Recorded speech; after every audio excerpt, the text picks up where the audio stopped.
on a créé l'écho des cités au moment où... c'est-à-dire, on l'a créé que récemment, si tu veux. On l'a créé en 2013. Hein.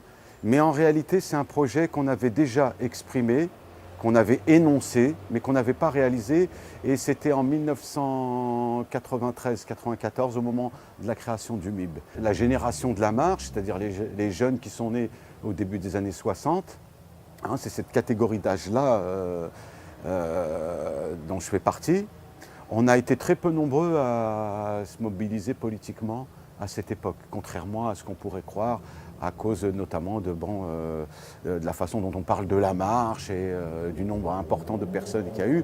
Mais de manière, dans le fond, ça n'a pas touché tant de gens que ça. Et d'ailleurs, il y a comment il s'appelle Abdelali Hajat a bien montré que l'étape des Minguettes qu'il y a eu à Lyon aux Minguettes, il n'y a personne qui est venu de la cité des Minguettes, alors que les jeunes étaient issus de là-bas. Moi-même, j'ai été dans mon quartier pour faire la publicité de la marche, on me rigolait au nez. Au moment de la création du MIB, c'est vraiment des gens de notre catégorie d'âge qui avons créé ça. Et toutes les années 80, ça a été la période de notre formation au sein des associations dont j'ai parlé, dans le colloque, qui étaient tenus par nos aînés et dans lesquels on s'est formé. Et c'est eux qui ont été vraiment ceux qui ont animé le mouvement Beurre. L'idée, bien sûr, elle n'a pas été mise en œuvre du jour au lendemain. Elle a mis plus de 20 ans parce que ça ne pouvait pas se mettre comme ça au moment où on a énoncé le projet, parce qu'on avait aussi d'autres objectifs qui étaient de défendre des familles, qui étaient de défendre des personnes qui étaient touchées par des injustices bien déterminées.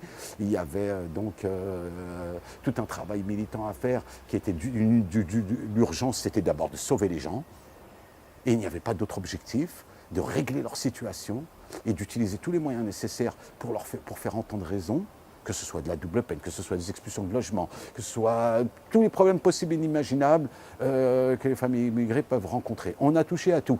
Donc, et essayer de répondre à ces attentes-là, de ces personnes-là qui étaient victimes d'injustice. Donc ça prend du temps.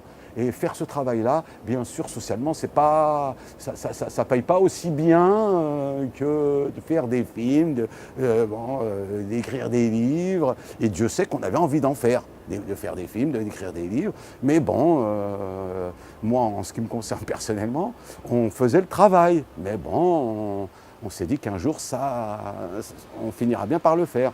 Et donc, quand même, avec le temps, l'idée n'a jamais été abandonnée et on a fini par la réaliser en créant l'écho des cités et qui poursuit les mêmes objectifs, qui est de rendre accessibles tous les domaines de la culture aux gens qui habitent dans les quartiers populaires, dans ces lieux où, soi-disant, c'est pas fait pour eux, ou c'est pas pour eux. D'ailleurs, ils ne nous ont pas attendus.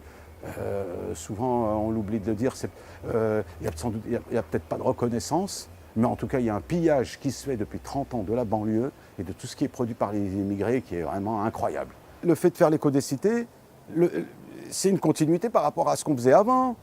On n'est pas obligé de se mobiliser parce qu'on a perdu quelqu'un qui est mort, qui vient d'être tué par la police, ou parce qu'on connaît quelqu'un qui a été expulsé de son logement, ou parce qu'on a arrêté de verser une allocation sociale à un tel ou un tel, ou parce qu'on ne veut pas donner, on laisse les gens à la rue, et qu'on ne veut pas... Bon, ça c'est une façon de se mobiliser, je ne la dénigre pas, je l'ai fait pendant des années, mais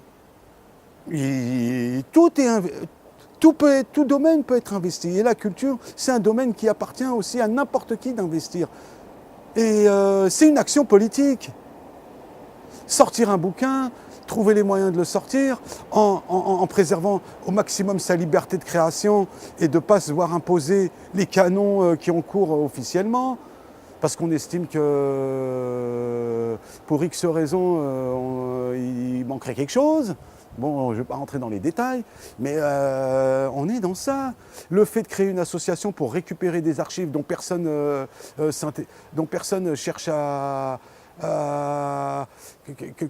après lesquelles personne court et que personne cherche à sauvegarder pour qu'il puisse rester une trace pour les historiens, pour qu'ils puissent travailler et rendre compte de comment ont été les choses dans le domaine du théâtre, par exemple, immigré, ou de la mouvance immigrée, comme on l'a pu le poser tout à l'heure, comment se poser ces questions-là, essayer de résoudre ces questions-là, c'est politiquement, ça veut dire lutter contre l'oubli organisé, qui pour moi apparaît comme tel, parce que quand on laisse mourir des archives, et qu'on le fait volontairement, parce qu'il y a des archives, elles appartiennent à des institutions qui étaient des institutions publiques.